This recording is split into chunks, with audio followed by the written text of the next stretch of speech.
Les féeries de Saint-Nazaire du 26 novembre au 8 janvier vous présentent votre magazine Sur Place.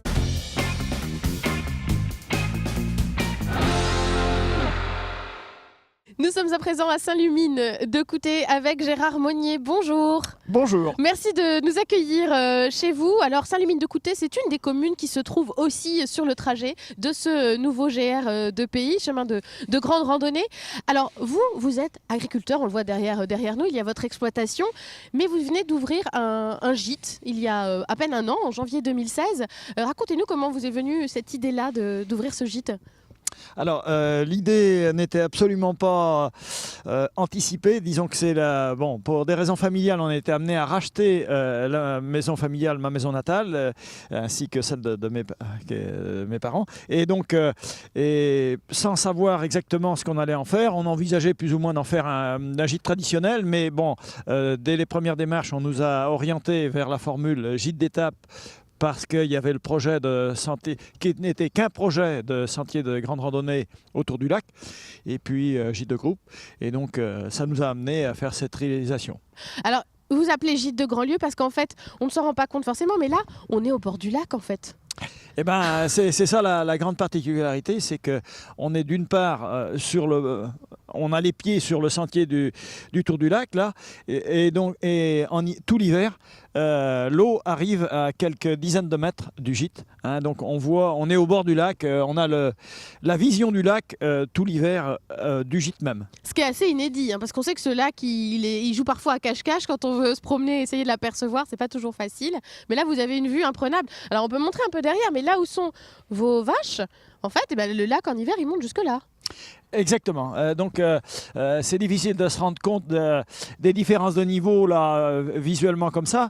Mais où sont les animaux? Il y a pratiquement 3 mètres de dénivelé par rapport au niveau du gîte, sachant qu'en hiver, il peut y avoir jusqu'à 2 mètres d'eau sur les marais, quoi. Les gens qui viennent ici ne connaissent pas la région, connaissent encore moins le lieu.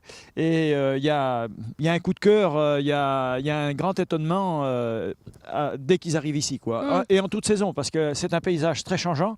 Et donc, l'été, il y a les herbages, les prairies avec les animaux dessus. Et il y a en plus une faune naturelle qui varie tout au long de la saison, puisque que ce soit à l'automne ou comme en hiver ou au printemps, on a des passages de migrateurs et qui amènent une grande diversité de la faune qui nous entoure, quoi. Donc on voit que Gérard saura vous expliquer aussi les oiseaux qui passent au-dessus de la maison si vous venez vous arrêter chez lui. Donc ce nouveau chemin, le fameux GRPI, pour vous c'est une opportunité évidemment de voir aussi plus de passages.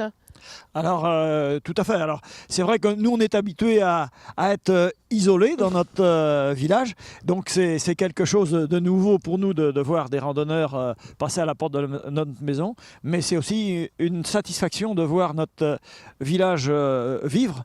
Parce que pour nous, c'est quelque chose d'important. Vous avez dit tout à l'heure que c'était un milieu un petit peu secret, le lac de Grandlieu. Et moi, j'ai toujours eu à cœur de mieux le faire connaître pour que les gens prennent conscience de la nécessité aussi à protéger l'environnement. Et je pense qu'on ne protège bien que ce qu'on connaît mieux. Alors protéger l'environnement, c'est important aussi. Alors voilà pour votre environnement d'ailleurs au sens strict, mais aussi pour le gîte, on peut le dire. Vous avez fait une construction qui est respectueuse de l'environnement avec la chaux, le chanvre pour les extérieurs. C'est aussi chauffé au granulé de bois et surtout aux panneaux photovoltaïques. C'était important aussi que ce gîte soit aménagé de cette façon? Tout à fait. Hein. Donc, cette bâtisse-là a plus d'un siècle, et donc en construction traditionnelle de maçonnerie de pierre.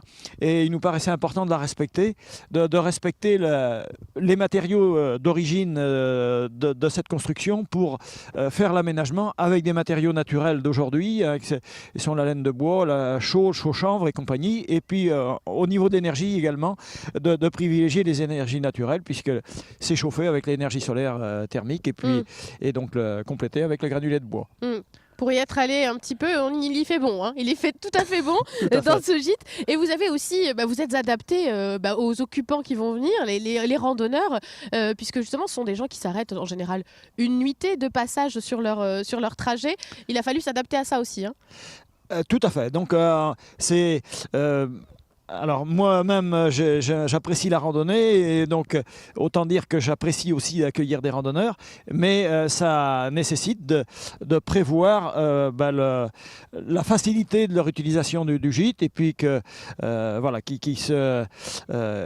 s'adapter avec des marcheurs qui peuvent venir avec des chaussures pas forcément très propres. Bah, évidemment. Et voilà, donc il est important que notre aménagement prenne en compte cette problématique, cette réalité. Voilà, c'est exactement. ça. Et on l'a vu à l'intérieur, en effet, on sent qu'on est bien accueilli en tant que randonneur avec les petits casiers pour mettre ses chaussures et tout ce qu'il faut. Donc voilà, on recommande cette adresse. Hein. Si vous avez l'occasion de faire le tour du lac, arrêtez-vous chez Gérard et Odile Monnier. Merci beaucoup de nous avoir accueillis. Eh bien, merci. À très bientôt. Et à bientôt.